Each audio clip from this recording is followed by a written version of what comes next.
So, nako, mga sangkay, matindi po yung ating vlog ngayon. Dahil nga po itong si Attorney or Secretary Larry Gadon.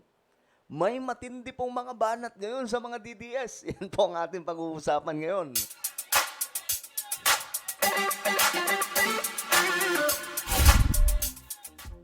So mga sangkay, mga matitinding mga banat ito na binitawan ng lawyer na si Attorney Larry Gadon, na siyang secretary ngayon mga sangkay ni PBBM.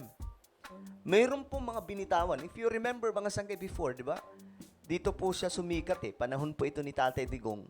Nung nandoon po siya mga sangkay sa, I think, Baguio. Diba? Parang doon po ata yun. May mga rally po doon yung mga kamakaliwang grupo mga sangkay na binabatikos po sila PBBM. At doon mga sangkay, nasigawan po niya ng mga momo. No? Yung mga naroon. Yun yung first time mga sangkay na sumikat po siya hanggang sa nagtuloy-tuloy na po. Eto na naman po ngayon, naulit. Pero hindi na po para sa mga dilawan. Yung banat na to. Itong mga matatalim, mga matitikas, mga mabibigat, malulutong na salita, mga sangkay. Para po sa mga DDS.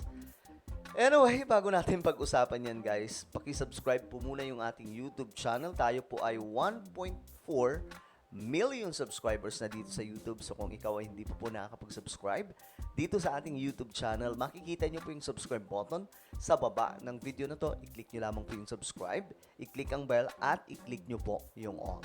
Sa mga nanonood naman po sa Facebook, i-follow nyo po yung ating Facebook page. Alright? So, shoutout na pala sa lahat ng mga solid sangkay na nanonood ngayon. Okay? Naway, okay lang kayo dyan? At mag-comment po kayo sa ibaba ng hashtag solid sangkay. So, ito na nga mga sangkay. Tignan po natin itong napakatinding banat ni Secretary Gadon. Sapul na, sabi po kasi dito, sapul na sapul daw Well, tingnan po natin mga sangkay. Kasi ni-real talk daw. Alam naman po natin ngayon, di ba? Yung mga DDS, sila po talaga yung number one na pasaway sa ating bayan. Sila po yung number one na reklamador. Sila po yung number one na taga-batikos. Sila po yung number one na sakit sa lipunan. Sila po yung number one. Hindi naman lahat ng DDS mga sang, but I'm talking to those who are super duper anti, no? Kasi may mga DDS naman po talaga ng mga matitino, mga sangkay. I have many friends na talagang DDS sila, pero alam po nila yung kanilang limitasyon. Pero ito mga sangkay, hindi na po nakapagpigil. Itong si Secretary Larry Gadon, no? May mga banat po siya dito na talagang sapul, no? Tagus sa puso. Ibig sabihin, mga sangkay, si Attorney Larry Gadon hindi na po talaga kinaya yung kakulitan nitong mga DDS. Tingnan po natin. Lalaman niya mga DDS, mga tanga yung mga yan. Unang banat pa lamang mga sangkay, alam nyo nang medyo masakit ito sa tenga diretso tayo. Isang tambak na bobo yung mga DDS. Isa pa, diretso pa ba tayo mga sangkay? Press 1 po, gusto nyo pong dumiretso tayo. Diretso na nga tayo mga sangkay. Tingnan po natin. Mga tanga. Nakita na nila kung paano waldasin ng pera ng Pilipinas. Daan-daang milyon. Ha? And still, naniniwala pa rin sila. Mga DDS, mga tanga. Mga bobo. Mga tanga, mga bobo. DDS, mga tanga, mga bobo. Ay, nako po mga sangkay. Alam nyo, natatawa din talaga ako sa politics. Pero alam nyo, itong si Secretary Larry Gadon, matikas to pagdating sa politika. Pag lalo-lalo na po, pagka patungkol na sa yung pinag-uusapan mga sangkay, yung patungkol na sa corruption at kung ano-ano, matapang talaga yan. Pero sa real life, behind the scene, kung sino siya, mga sangkay, napakabait nito. Ano siya malumanay, para po siyang introvert, no? Actually, yun po yung ano ko sa kanya, impression. Kasi tahimik, hindi siya yung tipong pero ang galing niya mag-entertain ng tao. Ang galing niyang makisama sa isang tao, mga sangkay. At matalino, syempre, hindi po siya magsasalita na sasabihin sa kanila ng mga bobo kung wala pong nalalaman ito, mga sangkay. Malupit to.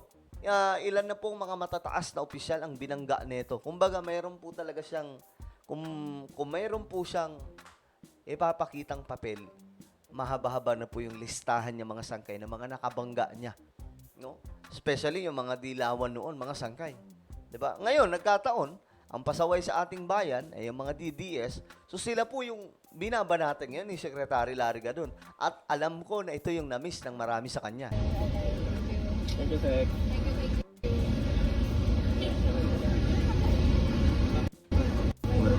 Ulitin natin mga sangkay, no?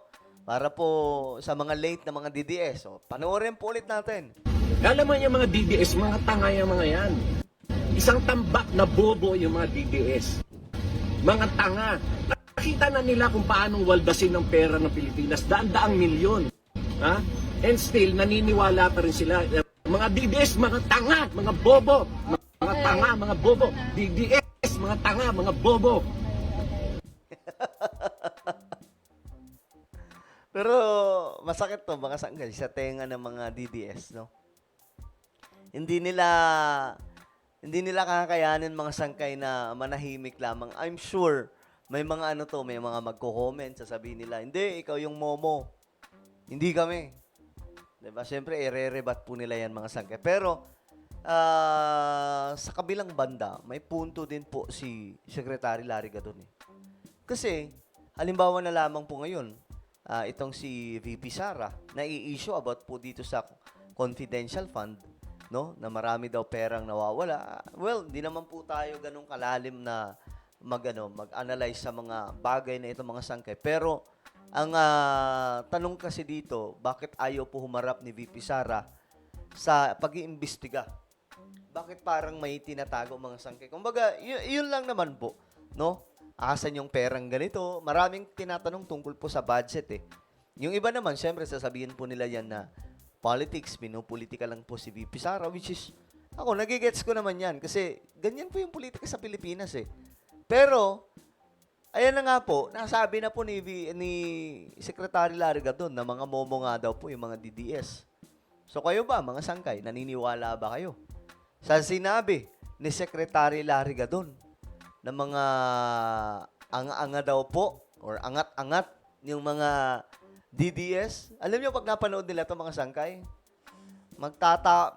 mag-iiyakan yung mga yan, magtatahulan din po yan mga sangkay. Parang 'di ba, yung mga aso na masyadong matatapang kapag gaganti din po sila. So, eto mga sangkay, at least na real talk po ni Secretary Larry Gadon. Hindi na rin po talaga nakapagpigil eh. Kasi nakita naman po natin kung paano magpasaway yung mga DDS. Hindi lahat, pero marami kasi sa kanila talaga. Maging totoo na po tayo. Nung sa nangyayari ngayon sa Pilipinas, isa lang naman po ay yung kontrabida ngayon sa ating gobyerno eh. Sila, lahat po ng gawin ng government, kalaban sila, kumokontra po sila. Ultimo yung pagdami ng mga foreign investors sa Pilipinas, question nila, hindi daw po totoo. Kahit po yung mga malalaking project na ipapagawa ngayong 2025, hindi din daw po totoo. At ayaw po nilang i-build up yun, mga sangkay. Ayaw po nilang mangyari yung mga project na yan. Kasi, sila panatiko po talaga eh. Panatiko. Masyado po silang panatiko sa mga politiko, kagaya po ng sinusuportahan nila. 'Di ba? Ngayon, mga sangkay, ang gusto nilang mangyari, si VP Sara ng maupong presidente. Ganun po sila ka-wow, mga sangkay, ang hindi nila alam, itong politika sa Pilipinas, sadyang napakasalimuot po nito. Napakagulo. At kung ikaw ay masyadong mababaw ang pag-iisip mo sa politics, talagang maloloka ka mga sangkay sa mga nangyayari nito. Mas stress ka lang, tatanda ka ng maaga, tapos, ang mahirap dyan, baka atakihin ka pa ng mga sangkay, di ba? Delikado, wag po tayong masyadong papa-apekto sa politics. Ako, nagko-komento po ako dito mga sangkay about sa politics, pero hindi po ako tipong karaya ng iba na masyado po nilang dinadamdam itong politika. Hindi na po ako, ito po yung maturity I think na-adapt ko sa mga politikong ito. Yung hindi na po ako apektado sa mga pinagsasabi ng kabilaan. Parang ako mga sangkay, may mga basher ako eh, di ba? Ang dami kong basher. Lalo-lalo na po sa part ng mga DDS. Pero hindi po ako apektado. Tinatawanan ko na nga lang yan, mga sangkay. Kasi, ganito po ako naging mature sa politics since 2015 na nakikipagbangayan tayo sa mga dilawan then I realized mga sangkay na parang may mali na maging panatiko tayo. So it's time na hindi po tayo maging panatiko. Suportahan na lamang po natin ang administrasyon na ito since may ginagawa naman po talagang maayos mga sangkay.